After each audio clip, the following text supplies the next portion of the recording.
Okay. What's up, everybody? What's up, y'all? Man, so glad that you're here hanging out with us on the right. Tug of More. Just a conversation between two friends. That's true. They're talking about where we are and where we want to be, and that tug, the tension, the stress of how do I get to the more that God's called me to. That's right. We have where we are and we have where we want to be, and there's a fight in between. And so every week we meet and talk through things that we fight through, we struggle through in the tension of the tug of more. Yeah, and there's lots of tension. I heard you have some tension in your life right now. I got my family staying at my house, as in my extended family. So I got two growns. My daughter turned 18 yesterday. Shout out to McKinley. So I've got two grown kids. Then I've got my sister and her husband, and they're four adolescent, is that right? Or yeah, children? I don't know. What under elementary age. Under elementary age kids.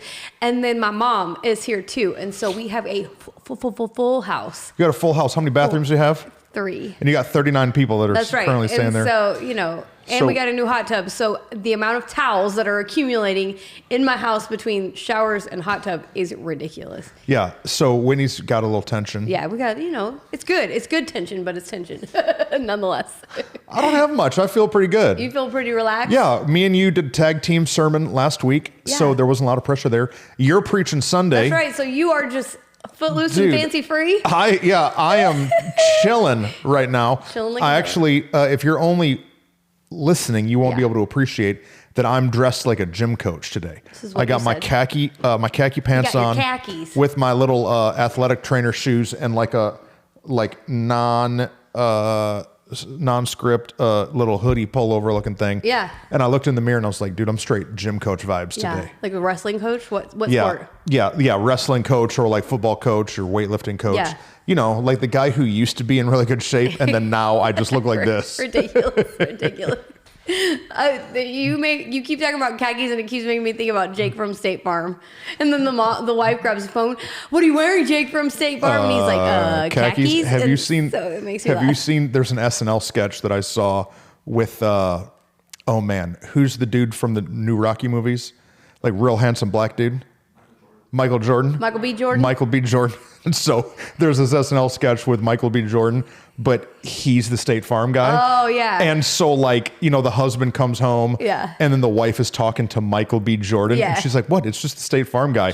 But it ends up that they hook up and she leaves her husband. It's absurd. And she marries the State Farm guy. That's what happens. Because if Jake from State Farm be looking like Michael B. Jordan. That's true. We got a problem. Yeah. Oh, that's really funny. I love it. Well, yes, I have a full house today, but part of what our conversation comes from is an old show that you and I used to watch back in the day.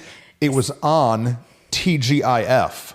Thank God it's Friday. Except we did not say God in my house. We said thank goodness it's Friday. Oh, thank goodness it's Friday. Yeah, because you can't say God. That would not be okay. And so this was a time slot before Hulu and Amazon and all the different primes and different things. What was that thing that you used to be able to record pause? What was that called? DVR, yeah. No, this is pre-DVR. Oh, pre. This is like the television came on and on NBC or Fox or whatever. ABC, it was ABC. ABC, and if you miss it, it's gone forever. Yeah. There's not even YouTube. No. So if you miss the show, you are screwed. You had to wait till at least the summer when they might do reruns, and maybe they would play it. Yeah, but you don't know when. No, you don't know. And so TGIF was a collection of 4 TV shows that played from probably 7 to 9. Yeah, 7 to 9 p.m. 100%. So each 30-minute sitcom shows, and dude, there were some bangers. That's where we were introduced to Steve Urkel. Yeah, Family Matters. Picture of Steve Urkel. Yep. Yeah, Family Matters. Carl Winslow, he's the dad. Yeah. He was also the cop. He was a cop in Family Matters, but he's also the cop in Die Hard. Oh, you're right. Yeah, and so there's this big conspiracy that John McClane was actually a character in Family Matters. Yeah, but he's vastly different characters. No.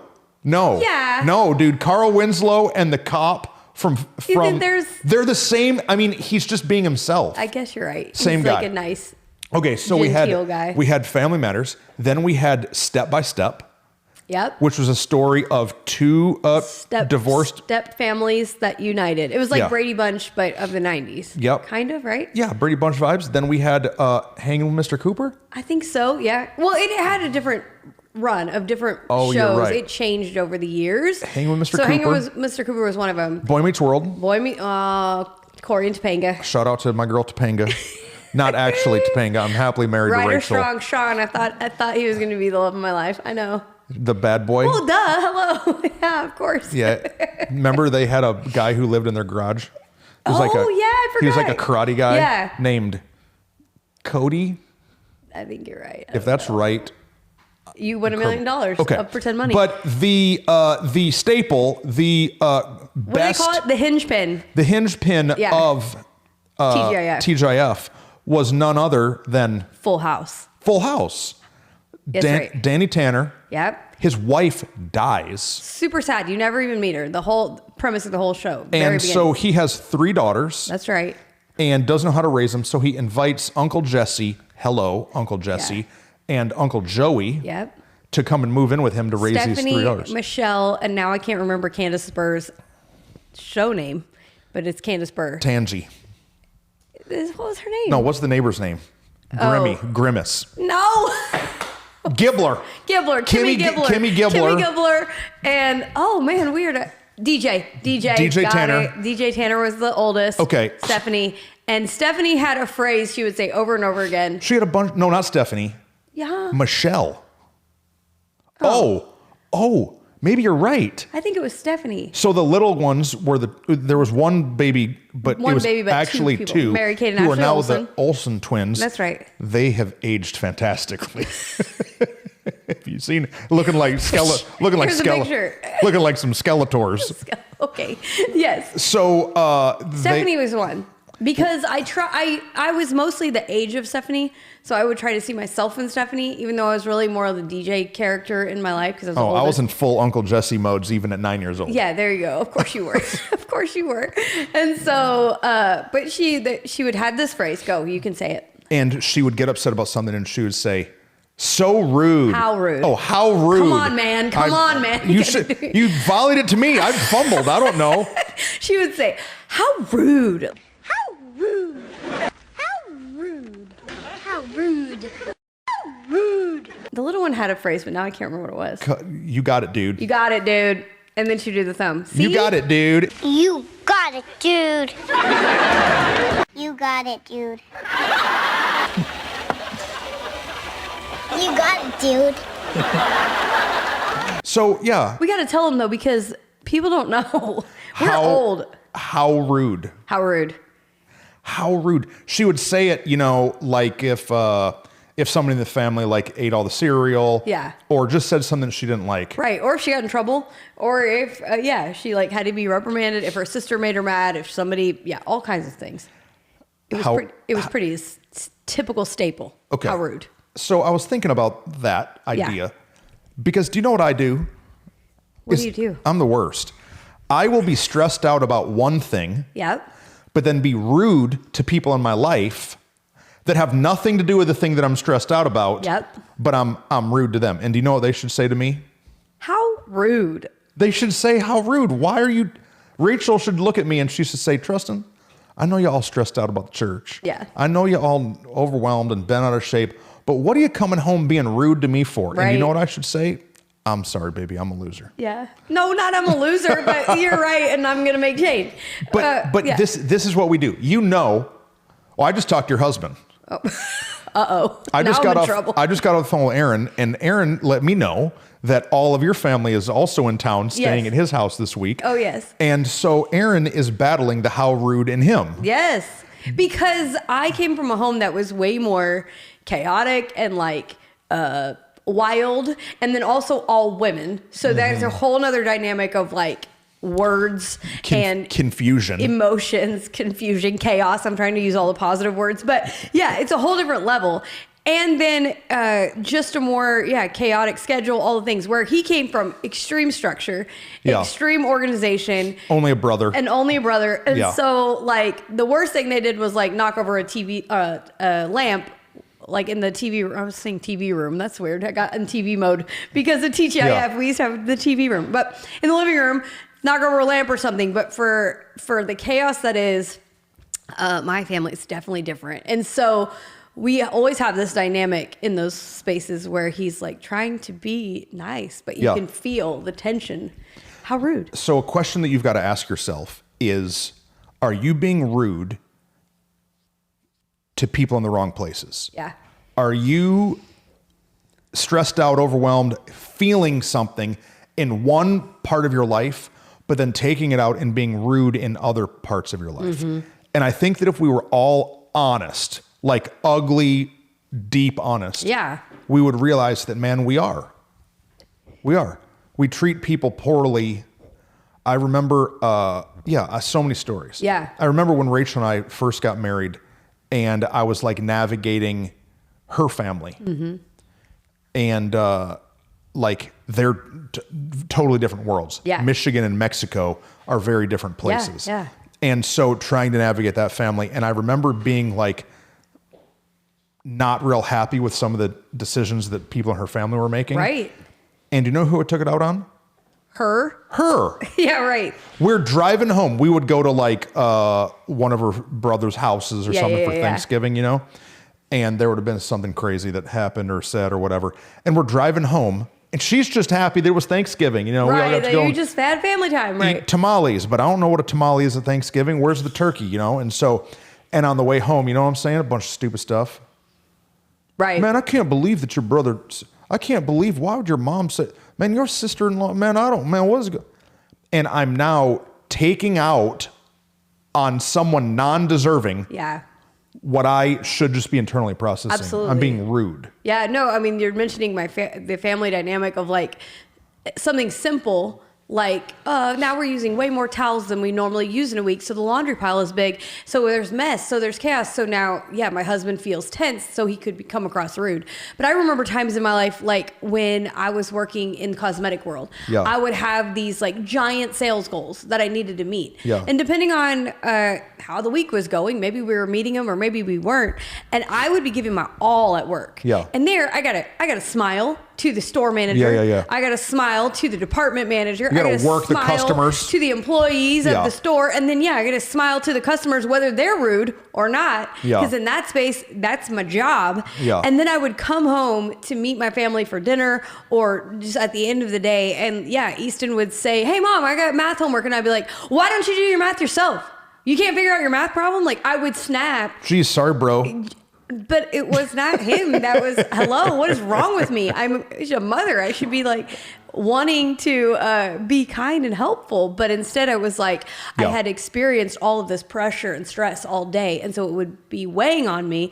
And instead of releasing that at the door and realizing these people love me and want my attention and are going to be kind to me, I would take that rudeness that I wasn't allowed to share at work out on the people who love me most. And How rude. How rude. It was rude. How rude. Poor little Easton, 8 years old, trying to do some math homework. But yet he's getting kind of barked at. Right. Because really, I was ticked at Lucy, the department manager, because she said that she would give us this area for our setup, but she didn't do it. And because she's the boss, I had to submit to her, even though our company paid all this money. So we would have that. And I had to navigate, negotiate all these conversations. And so these 30-year-old adults that I'm frustrated at who didn't follow through with a big decision, I'm now snapping at an 8-year-old over math homework that they should ask my help for. And when you look at it like that, it's like, wait a minute, what? But I still find myself doing that all the time if I'm not aware enough to say, hey. I told a story not too long ago. We're in a series, Get Off the Throne. And I told a story about how years ago I got invited to preach at a conference, at a big conference. I remember this. I was there. And so Aaron Witt went, and obviously Rachel went. And so we were up in the hotel room, like we had our room and y'all had your room. And I'm getting dressed to go down and speak at this conference. And I'm like nervous about all kinds of stuff. But mostly I'm nervous to get up and speak. And I'm wanting to be accepted. And there's a bunch of like other thoughts in my head about like, there's 1,000 people there, but I'm really only preaching to these 3 people. Because if these 3 people who are other pastors can value me, then they'll promote me. And so my brain's all out of whack. You're all in your head. I'm all in my head. And so I start being rude to Rachel in the hotel room, asking her what I should wear. And I'm like, does this shirt match these pants? And she's trying to get dressed too. Right. And she's like, yeah, it looks fine. And I'm like, yeah. I don't want no yeah. I want you to focus. Look at me. I don't remember what I said, but it was rude. Yeah. It's rude enough for me to remember it. It's rude enough for her to remember it. And I start treating her. Now I'm not yelling and screaming and losing my mind. No, but just rude. But I changed the atmosphere in our hotel room. Right. I changed the dynamic of her and I's relationship in that moment because I was rude to her. Yeah. Do you know what she was trying to do? Help me. Right. Do you know what she probably said 3 times? That match is great. Yeah. Or no, those other shoes would be better she probably had helped me 3 times. But because I was in my head, because my brain was somewhere else, I was being rude to her in the moment. Yeah. And man, how often do we do that? Right. Like, listeners, how often, seriously, it's an ugly question. How often are you rude to your spouse when it has nothing to do with them? Yeah.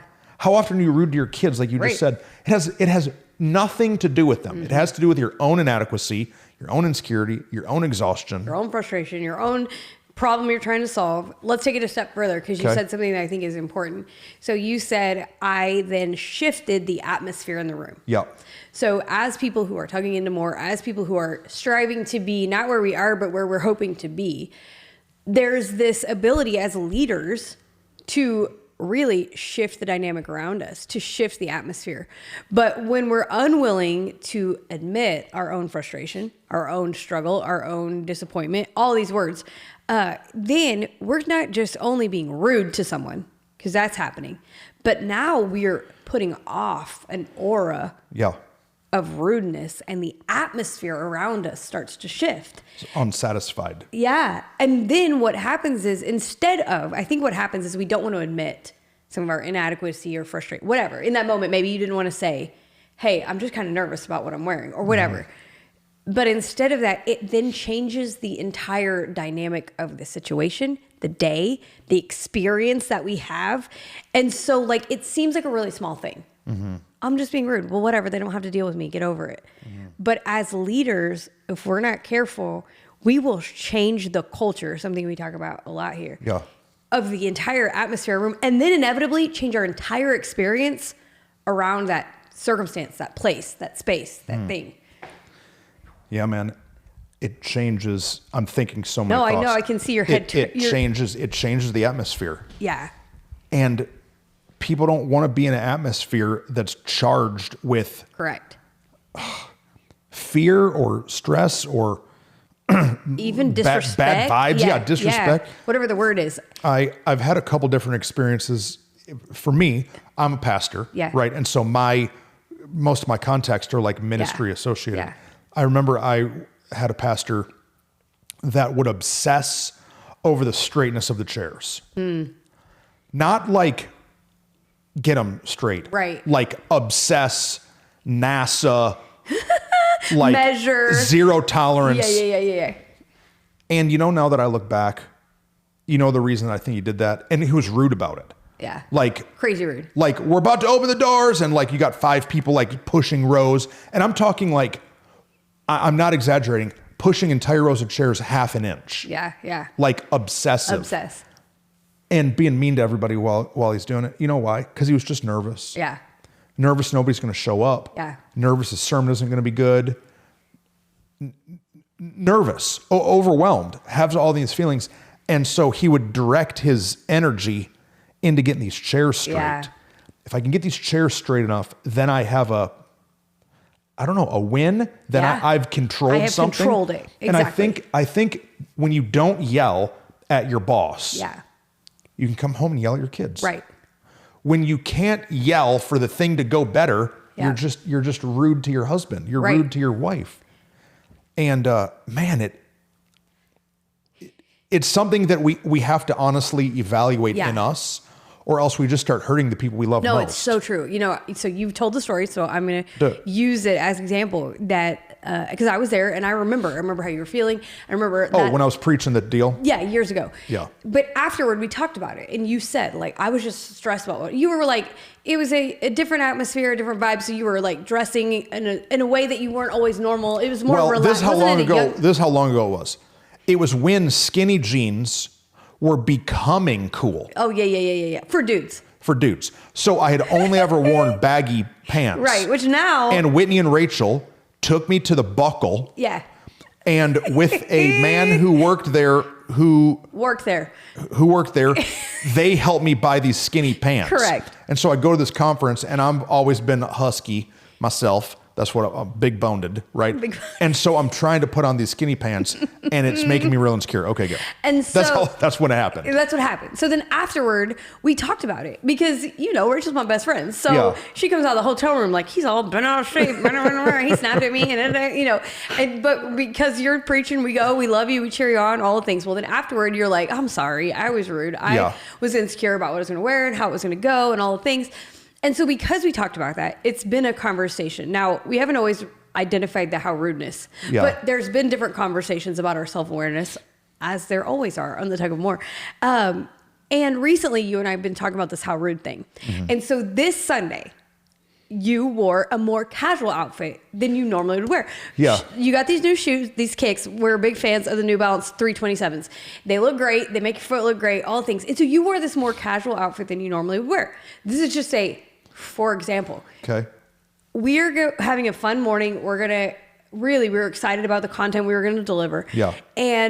But when you got ready, we text each other because we were on stage together, what we were going to wear and how it was going to coordinate, all the pieces. But that morning you said, is this good? Or am I too casual? Because I just kind of feel a little insecure about being too casual. Yeah. But because you spoke out what was maybe small and insignificant, you acted so chill and relaxed and weren't insecure and weren't stressed. Now, maybe you were deep down on your instance, but you did not come across rude for 1 minute. And we had a ton of fun. Yeah. It was really easy and relaxing. And I believe the atmosphere around us was really easy and relaxing too. Mm-hmm. And so what I think that people are afraid of is nobody wants to hear all my drama at work. Nobody wants to know how frustrated I am at my boss, or I can't tell my boss. Well, maybe you can tell them what's happening, which will help you. Or maybe there's someone on your team that needs to help you strategically solve the problem that you're walking through. Whatever it is, if we can get out some of what we're feeling and actually just communicate it, then we won't be so rude. Yeah. Because you weren't rude at all yesterday. Yeah. You were cool as a cucumber. Yeah. But I think because you were able to speak to a trusted place, hey, I'm kind of nervous about wearing this. You weren't really insecure about wearing it I know it's a vastly Yeah, well, there's lots of reasons all get off the throne related, 100%. My identity and all this stuff. But a very basic piece of it. Very basic piece is having a safe place to talk about it. So now what happens? Yeah. What I do with Rachel now is I say, if I'm really feeling nervous about something, is I say, hey, I'm on edge. Yeah. And so this has nothing to do with you, everything to do with me. I'm sorry. Help me. Right. Help me be chill. Yeah. Just that sets the tone of our relationship so that same funk of rudeness doesn't come in. Yeah, exactly. I'll do it to you. Yeah. I'll come in and say, hey, I'm a little mad about this or overwhelmed with this. And so today in staff meeting, just help me focus or whatever. Yeah. And that's self-awareness partnered with humility in community. There it is. And if you can have self-awareness and humility in community that's really loves you, then you can learn to quit being rude to people. Right. But if you don't have those three things, because I'm that bro. You're going to keep being rude. Right. That bro who's been stressing about chairs has been stressing about chairs for 15 years. Yeah. And longer. Really longer than that. Yeah. And every person that's worked in a relationship with him is probably could we get some gosh darn chairs that are secured into the floor so we don't have to do this every week? But it would just shift to something else. Exactly. But what he doesn't even realize probably is that there is a bigger conversation behind his back about the chairs happening because people feel that energy and that aura around you. And I'm if you could just have a humble and a place to say, I'm nervous. It's not going the way I want it to go, blah, blah. Then maybe you wouldn't stress about chairs so much, bro. Where are you being rude? Yeah. You know why we yell at people in traffic? Yeah, because they won't beat us up. Because they can't hear. Yeah. They don't know. And so we're overwhelmingly rude. Right. Because we're not going to get caught. 100%. You know what's real hard for me to be rude? Where? In Mansfield. Exactly. Because I know somebody everywhere I go. Yeah. And you don't always know who you might know. But when I'm out of town. Yeah. You know what I mean? Yeah. You have to be on a new level of guard to just be a kind person instead of just. 100%. Who's maybe I shouldn't tell this story. Yeah. Yeah, whatever. Joel Osteen's wife. Yeah. But Joel Osteen's like a famous pastor, and he's like the nicest, like, well, praise the Lord, you know. Yeah. He's like the nicest Southern little guy. And so his wife like lost her junk. On an airplane. Yeah. Because they weren't able to get their private jet that they normally travel on. Lost her junk on somebody. And like, man, that's sad. Yeah. Like, that's really embarrassing. Like, after that event happened, she had to feel like an idiot. Yeah. Well, you know that recently the whole Southwest Airlines thing where people were like canceled for days over the holidays. Yeah. They lost their bags or whatever. There's a lady that went viral just screaming at an airport guy. And she's like calling him stupid and all of these things. And she is freaking out. And it's a similar thing. She's just not a famous name. So it doesn't matter as much. Her name didn't get smeared She's just a Karen. She's just a Karen on the internet. Hey, what would you do if your name was Karen? You'd have to I would change it. Right? Oh, by now I would 100% change it. Okay, go. Because nobody wants to be Karen. Sorry, Karen. I feel bad for Karen now, but I'm like, no, nobody wants to be Karen. But she is. And what's truth is all these people are on social media because we're all like keyboard warriors. How rude. I can't believe this lady. She's so stupid. Blah, blah, blah, blah, blah, blah. But like, we don't know the stress that was actually happening. She probably slept in an airport for 4 days. She couldn't get to her medication. Mr. Mom's funeral. Yeah. We have no idea what happened, but that's what's true in our own leadership. We easily excuse away our rudeness because we know what we're carrying. I know what I'm carrying. I know that I'm stressed out, that I have a massive moment happening today. Yeah. I know that I either, this Sunday is a good example. I could be like, I'm bringing the word. I got something God's really spoken to me that I'm going to bring to people. And so the weight of what I am carrying, it is a real weight.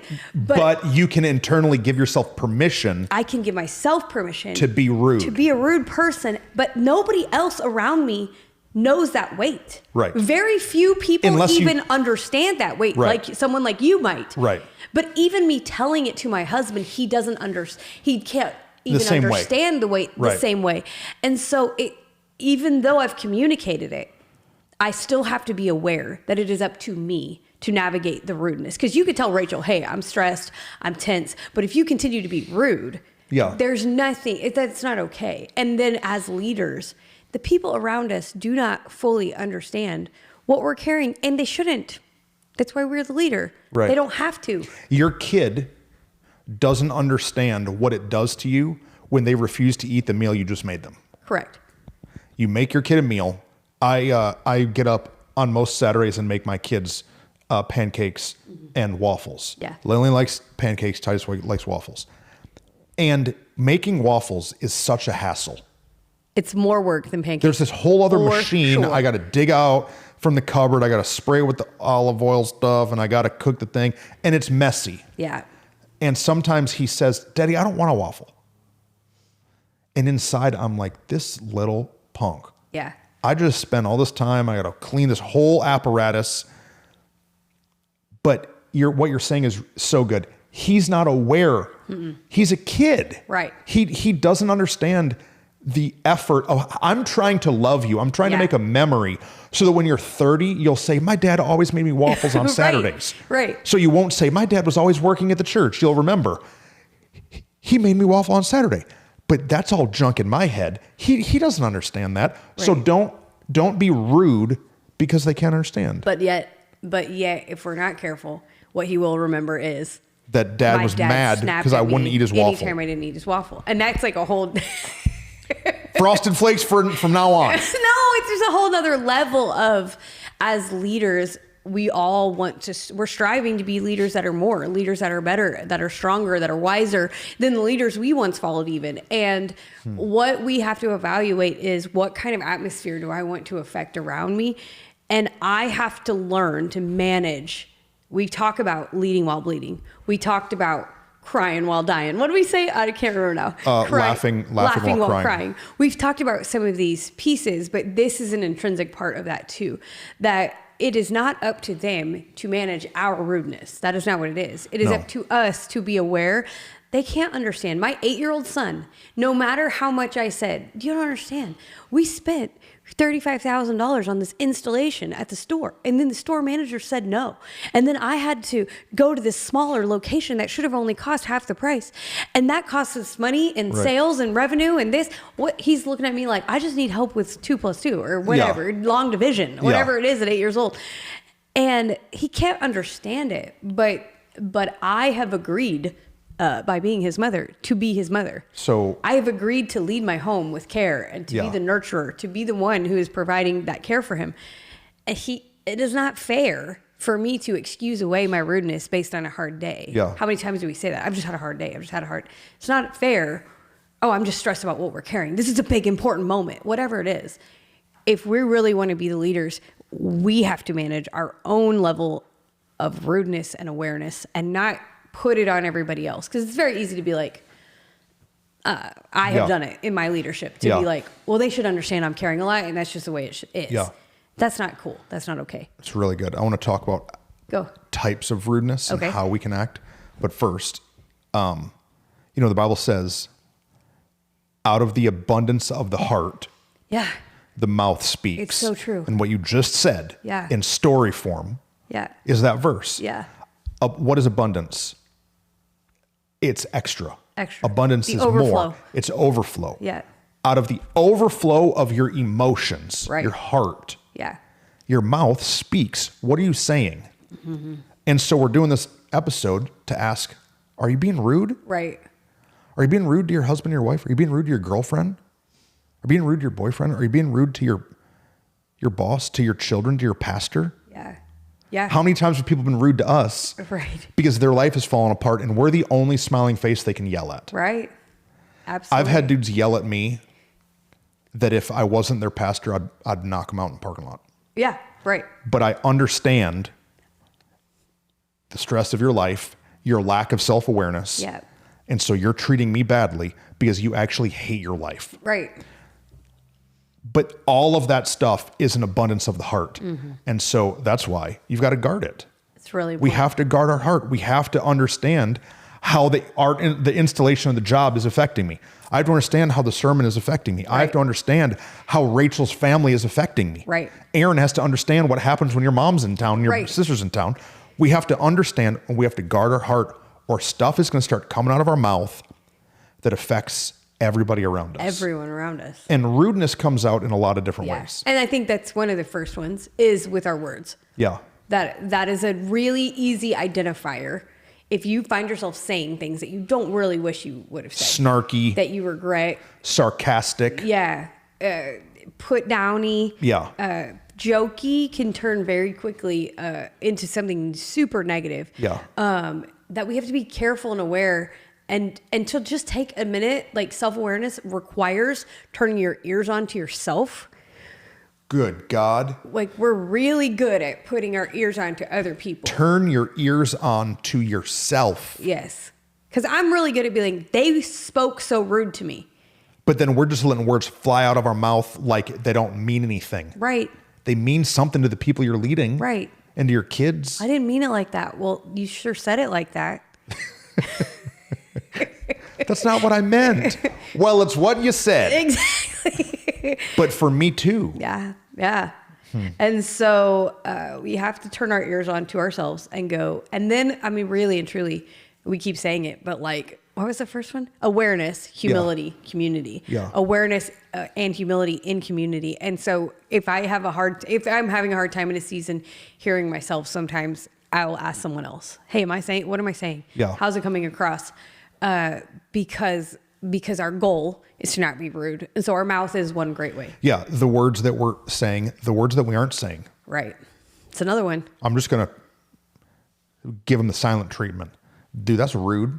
Right. I'd rather you yell at me than sit there quiet. 100%. Because if you're just quiet, I don't know what the junk's happening in there. I don't know what you're saying. Are you about to murder me in my sleep? Like, what are we doing right now? Right. You think I'm an idiot? What are you doing? Are you plotting something? Right. Yeah. So angry words, too many words, snarky words, Not no any words. I think that there's a lot of like body posturing that we can 100%. do.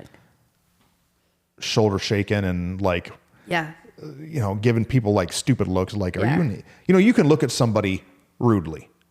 You can look at them like, and you're saying a whole lot with just that facial expression, And I think that a lot of us, you want to talk about self-awareness, a whole other level of self-awareness is like the full package of what you're putting off. Yeah. Not just your words, but your tone, your aura, the eyebrows, the furrowed brow.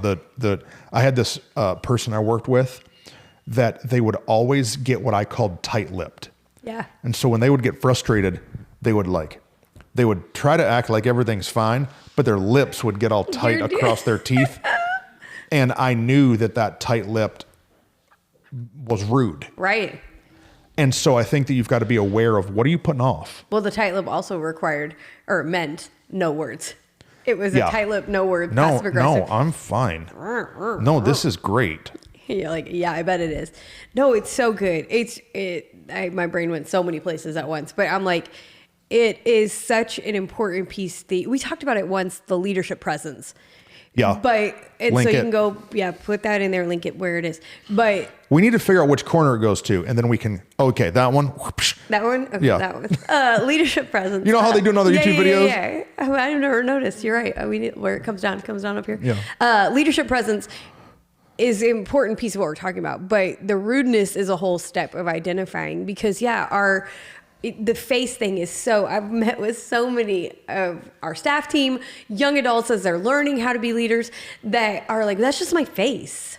And I'm like, well, you better change your face. You better fix that they're mess. They're like, I'm not trying to be rude. I'm not trying to come across rude. And I'm like, I know you're not trying to. Something my mom used to say when I was a kid. I would say, I didn't mean to. And she's like, but you didn't mean not to.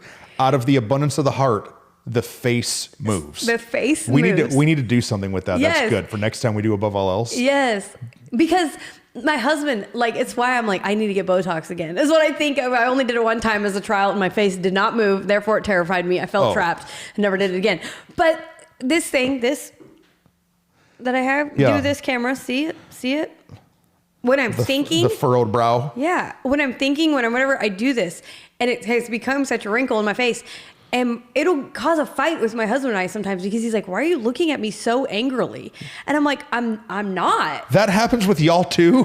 100% it happened yesterday. Sometimes Rachel will be looking at me like she hates me. Oh. And I'm like, what? She's like, what?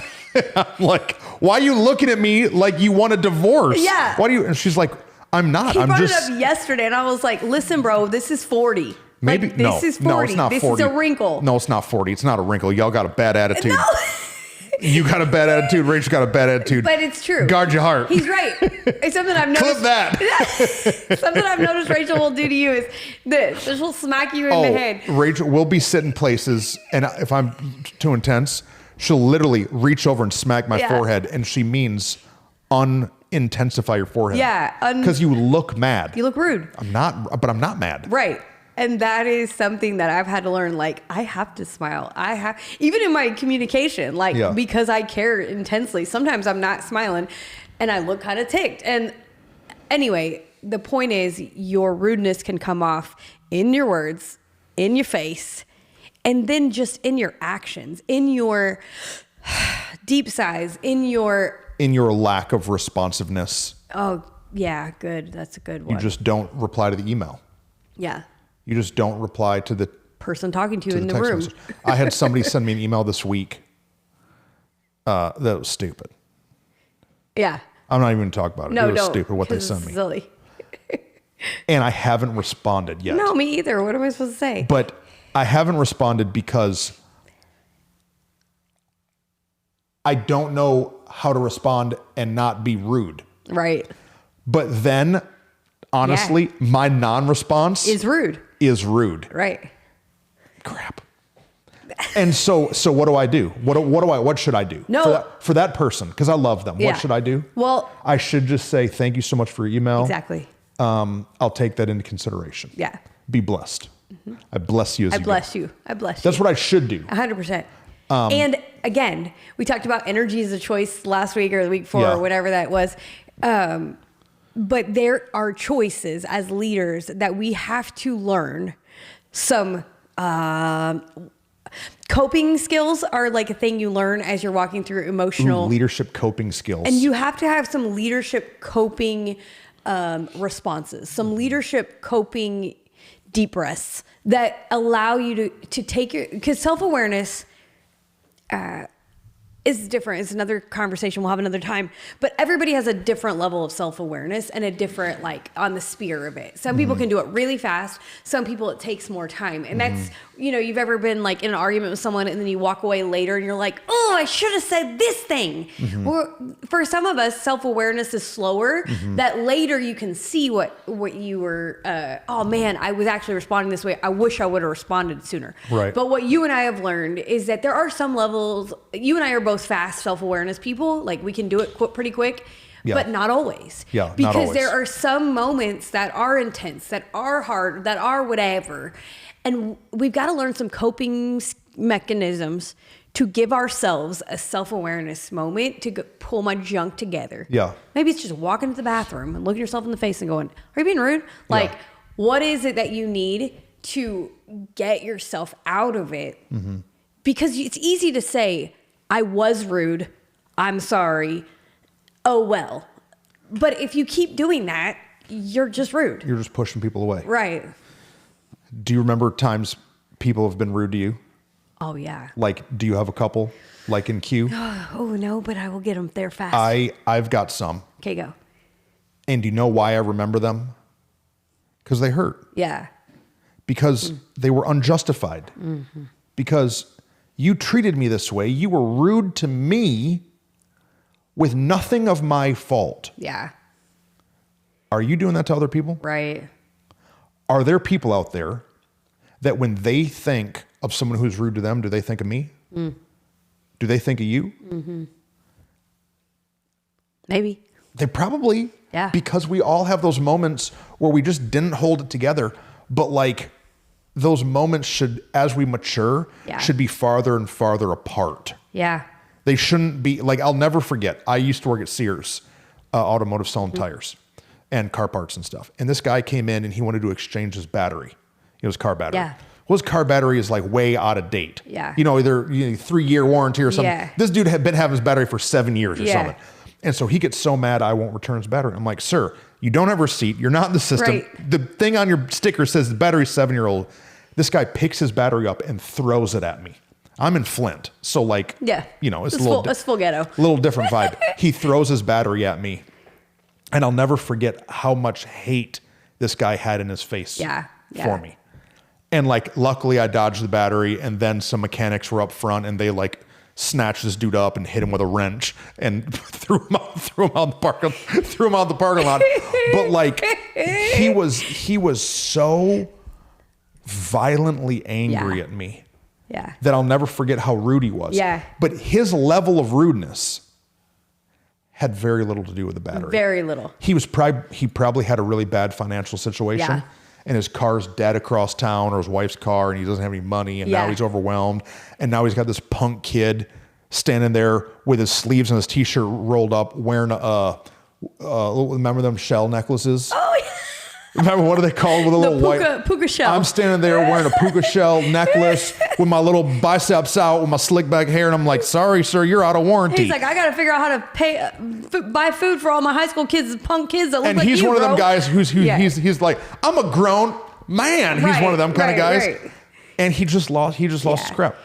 No. And like, now I get it. Yeah. I get it. But I don't want to be that guy to other people. Yeah. Last week we went to a conference that we've gone to a bunch of years. And I was reminded of a story of a few years ago when we went, and they do this thing on purpose to like build energy or whatever. They leave the door shut until like right before it starts. And then you have to rush in and get seats and all the things. And so a few years back, I've always been the one like trying to help our team get seats. That's just my personality. And even this year, you got all the leaders handling it. I'm still Whitney's trying. Right up there in the front with her running shoes on. Can't help it. But there was one year where I helped it. I stood in the back. This lady got so frustrated as it got closer to the time. Then more people started showing up, and there were these young boys that like came into the front towards the door, and I think she assumed they were with us, and so she's standing behind me, and she just starts talking smack. We're at a pastor's conference. Yes, it is a church pastors Jesus-centric conference. And she just starts, don't you just think it's so rude when people just don't even have to wait in line, but then they just shove their way up to the front? Don't you think it's just ridiculous to send young boys to do a woman's job and like all this weird stuff? And I'm like, what is happening? All this passive aggressiveness in the back of your ear. In the back of my, and so I just, me. And so you and Rachel are standing up there. Yeah, so we just turn around and we're like, ma'am, are you okay? And she's like, what? No, I'm totally great. What do you mean? And I'm like, well, I heard what you were saying. Hello, people. Yeah. This is like rule number 1 of your rudeness. People can hear your words. And so we're like, we can hear what you're saying. And she's like, well, I just think it's so disrespectful to be cutting in line. I was like, well, I just want you to know, those boys are not with our group. I don't know them. But if it would make you feel better, you can get in front of us. Like, we're not stressed. We'll get our seats together with our team. Like, come on ahead. But she was like, no, I'm fine. And she like would not. But she clearly was not fine. Yeah. So they open the doors and people start going and it gets like crowded like any crowd does. Like, even though it's Jesus concert, it's still the same as Justin Bieber. Like, people want to get a good seat, all the thing. And in the midst of like all the pushing and normal shoving of people, this lady hauls off and shoves me with her whole might. Like, in my back, I'm like tumbling forward.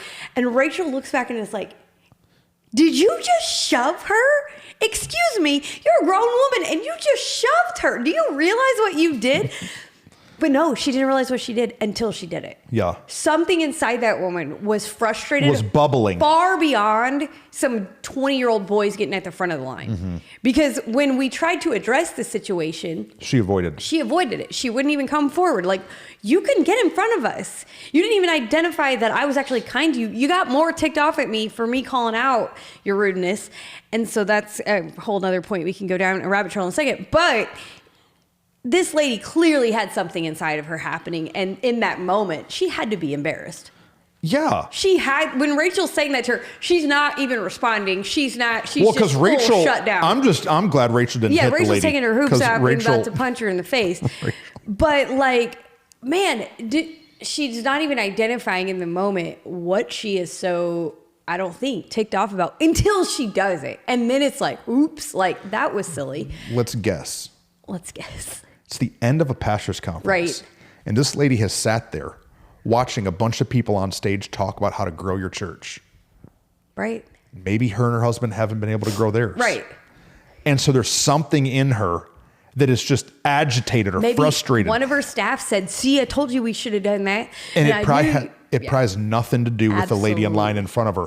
But for some reason, that moment, her life rage was aimed at you, and it came out in rudeness. It came out and we're so having strong. this conversation so that we can all just be aware of where we're not allowed to be rude. Do you know where you're allowed to be rude? Where? In prayer. Oh, that's good. You're right. You can be rude to God.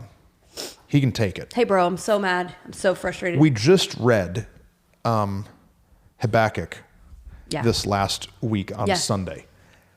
And Habakkuk, in chapter 1 of his book, he's like shouting out to God, and he's like, where are you? Murder in the streets. Violence everywhere. Do something about these evil people among me. You're doing nothing. And he's like being rude to God. He's literally yelling, like, I cry out to you and you don't show up, bro. Like, he's really yelling. And God answers so graciously. Yeah. He answers so like, it's okay. It's okay, buddy. Yeah. Like, I got you. Yeah. Hey, I'm going to work it out. It might not be in your timeline. Yeah. I'm working out for you.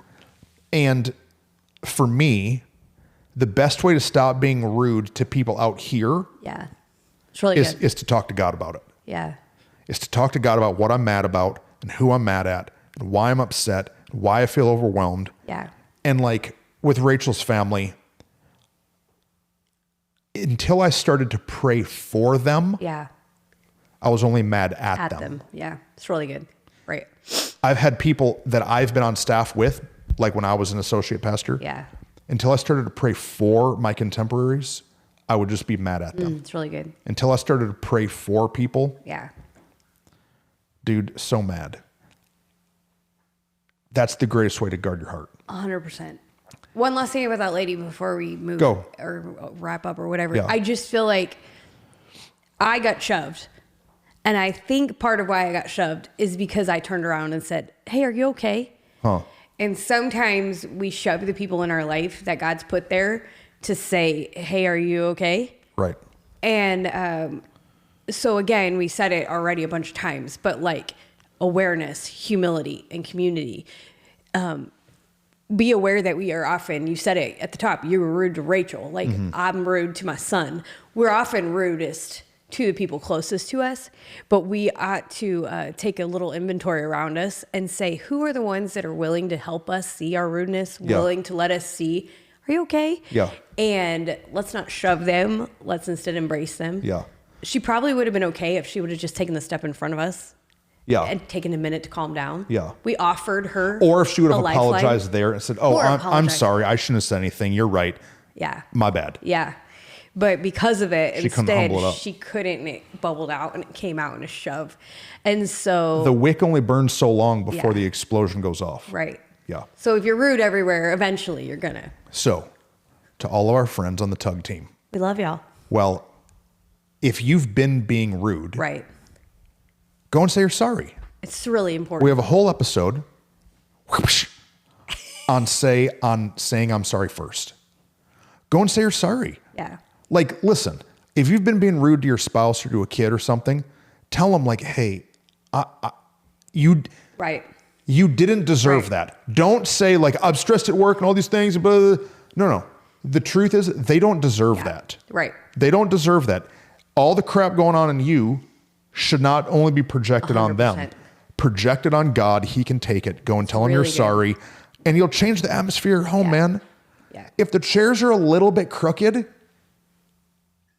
relax. But the people can walk in and feel loved and cared for. No, right. We got it within reason because we're tuggers. So I'm a straight road guy too, right. But like, golly. Right. But like not so much so. And then, like we love you. We're not trying to shove it, like push you into whatever. We're just trying to help you step into more. And so like, don't get mad at us either. This is a deep one. It's a deep one. This is one that's going to smack some people a little bit. Because it was smacking us. That's why we talked about it. But if you know somebody else in your life and you're the, hey, are you okay person to them, don't be afraid to send them this story and say like, hey, this podcast episode really spoke to me. Yeah. Because I've been struggling with it and I thought it might speak to you. Yeah. Cut it. Pick the person in your life that's super rude and send them a link to this podcast. No, I'm saying if you do it in love, it can be good. Is that rude? Conversation. Are they going to use our podcast as a way of rudeness? No. It's going to be a weapon love of attack. Sandwich. You got to love sandwich that mess. I love you so much. This podcast spoke to me. That's what I said. I really think that we can affect the culture. Check it out. Yes, that's the way to do it. Love you guys. See ya.